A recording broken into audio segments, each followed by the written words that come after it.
Hey y'all. So today, another objective that we're going to cover is how Lowry, who's the author of Number of the Stars, uses flashbacks to deepen our understanding of personal and political history. Now, that's a mouthful, but basically, we just want to examine how the author uses flashbacks in Number of the Stars. So, what's a flashback, Miss Watson? A flashback is a scene in a time earlier than when the story takes place. So my visual here is think of a grandma, and she is thinking back to a moment in her childhood. For example, my grandma was talking to me a couple months ago, and my grandma's 91 years old. She's very old. She's 91, which is really cool. She's lived a great life.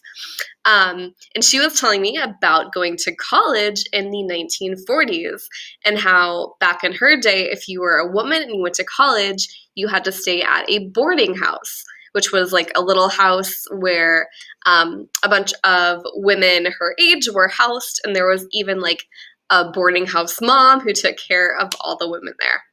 So when she was telling me this story, right, she was putting herself in the shoes of when she was in college, even though now in the present she's 91 years old.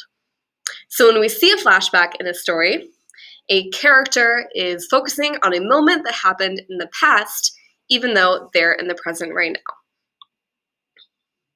So maybe a little quiz you're going to do. Which of these is an example of a flashback?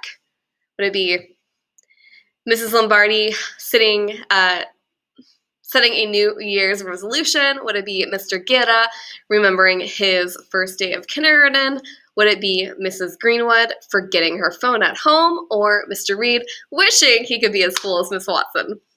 So which would be somebody thinking back to a memory from the past? Put your answer there, and I'll see you on that next slide.